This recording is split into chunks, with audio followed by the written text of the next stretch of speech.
Welcome back into the Cowboys Report. It is a victory Monday after Dallas doubled up the Commanders in Week 7. We'll break down some of the overreactions on today's show coming out of Week 7. But it is a victory Monday. Who knows how many more of these we will get. Like the video to celebrate Victory Monday for the Cowboys. Overreaction number 1. Bullying works, and we all bullied Matt Eberflus into making the needed changes for the Cowboys defense. Not an overreaction. I will say what I mean by bullying works is the Cowboys made the defensive changes that we were all begging them to make, screaming at them to make, and they worked. I don't know how much we can actually take for that, if any credit. Certainly feels like Schottenheimer was a bit more involved on the defense this week. The Cowboys' changes worked, and they worked in a tremendously impressive way. They played significantly more man coverage. I'm waiting to get the exact data. We'll probably get that later in the week once the charting is all done. But per NFL's Next Gen Stats, in the third quarter before the game got out of hand, when Daniels was out there, they played man coverage 54% of the time. Saw True Media state that they ran under 50% total, so they ran some more soft zone stuff once the game was pretty much over. They blitzed higher. More, I should say, as well. 37.5% of the time. Going into this week's Monday Night Football games, that is the 7th highest blitz rate in the NFL. The Cowboys were far more willing and active when it came to blitzing and being more impactful in that area. Jaden Daniels did not have a good showing. The stats, again, here from NFL's Next Gen Stats, before he went down with an injury, he was a mere 3 of 10 for 39 yards against a man coverage. He was 9 of 12 for 117 yards and a touchdown against zone coverage. Turns out, running man works when you got a bunch of man coverage corners. It was obvious from day one when Bland, talk about Diggs later, Elam are all man guys. They tried like hell to pick on Triquez Bridges. Like that was go look at Daniels' chart. It's all to the right. Everything's to the right because they're not picking on Elam or Bland. They're trying to go up Bridges. Mariota didn't have a lot going his way either through the pick 6, which I think was against zone. Although I'm not totally sure on that front. We'll see what the advanced charting ends up saying. They also bottled up Bill Krosky-Merritt. He didn't have much success on the ground. There were a couple of runs that got going, mostly later in the game from the Commanders. Like it says they ran for 4.9 yards per carry. 34 of those yards were Marcus Mariota on 2 runs. Like Daniels is at 4.4, whatever. Bill Krosky-Merritt, aka Corey Krosky-Merritt, was at 2.5. Jeremy McNichols, Chris Rodriguez were 5 carries for 34 yards. Like, it didn't do that much in the end. So defensively only, grade the Cowboys against the Commanders. 1 to 10 is your scale. How do you feel like the Cowboys fared in this area? 1 to 10 is your scale. Overreaction number 2. Hey, the defense is all fixed now, baby. We're good. We're back. We have fixed all of the issues. Everything's fixed. I do think this is an overreaction. As happy as I am, I want to emphasize that, with how the Cowboys defense fared, I don't want to just pretend like, oh, everything's all better now. It's fixed. Everything's perfect. Very clear improvement. Great step in the right direction for the Cowboys, and a needed step in the right direction for this Cowboys defense. The Commanders were hurt. They were down their top 3 wide receivers, and honestly, I think Jaden Daniels didn't play well. He missed there were several open guys he just did not hit. So I do want to see it for more than a week. Because we talked about how much better the Cowboys defense was against the Jets. And then the next week they came out and got their you-know-what killed by the Panthers. So I don't want to automatically give them, it's all better now. You need to keep doing it. You have to do more than just 1 week of good performances. But I am happy, very happy with how the Cowboys fared this past weekend. Today's show is made possible by Tushy. A-hole is only a dirty word if you don't wipe. Tushy Bidet is the best when it comes to making sure your bottom is taken care of. It is the everyday luxury bidet that instantly transforms your bathroom habits and bottom health for life. 99% of people who wash with Tushy Wave feel cleaner and fresher after going to the bathroom. Every Tushy bidet easily attaches to your existing toilet without the need for additional plumbing. This is a daily decadence with practical benefits. Over half people who wash with Tushy soothe their hemorrhoids, and 9 out of 10 people reduce itching and discomfort. People who have made the switch to Tushy also use 80%, up to 80% less TP. No more clogged toilets, no more wasting money on something that does an inferior job cleaning your body. All the negative things I may have called the Cowboys defense in recent weeks doesn't apply if you're using the Tushy bidet. Remember, a-hole is only a dirty word if you don't wipe. For a limited time, you guys get 10% off your first bidet order when you use code CHAT at checkout. That's 10% off your first bidet order at hellotushy.com/chat with promo code CHAT. Link will be in the comments section and the description of today's show. That's hellotushy.com/chat. Let's talk trade on the Cowboys Report. Will they go make a deal before this year's NFL trade deadline? I'm going to say coward's way out. Patience is needed. We'll see. I think in general, and we'll spend time on this on our live show today, I think the big sexy names aren't probably actually available. Like, the Trey Hendrickson reporting was always fishy, and then the Bengals won, and I don't think actually Jeffrey Simmons makes any real sense for the Cowboys. We'll talk about those guys later on on today's live show.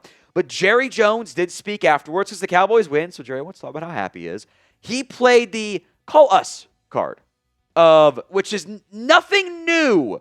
I feel like it's weird that every time Jerry says something, it's treated as brand new breaking information. Jerry hasn't said anything different in months. It's all been the exact same. It's been, we believe in our guys. We'll listen on trades. Acquisition 365-day talent business, whatever. Like, isn't actually said anything new outside of it's a new day. He said something again.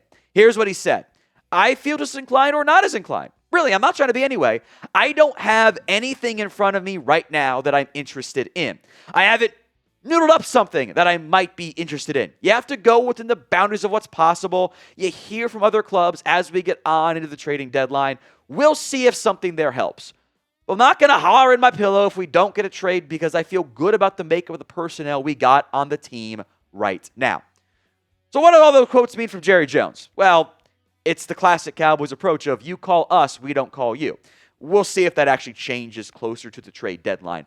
The Cowboys do need help. The defense, I still don't think is good enough. We're all celebrating. They only allowed 20 points on defense. It's like only league average. Like, if that's the best you're going to get, you're probably not good enough on defense in general. It does have to be the right help. I'm not that interested in, recklessly throwing around my first-round pick because I have other years of this window with my quarterback playing at an elite level. I've got other years of those draft picks. Now, if I can get the right player, if you can me for more than a year, yes, I have interest. You maybe want to see how things play out against Denver, and then maybe you get going at the deadline since you have that extra week now. But we will have plenty of videos on all of this. We'll go in depth with some of the names, the targets. We'll see who keeps on losing football games.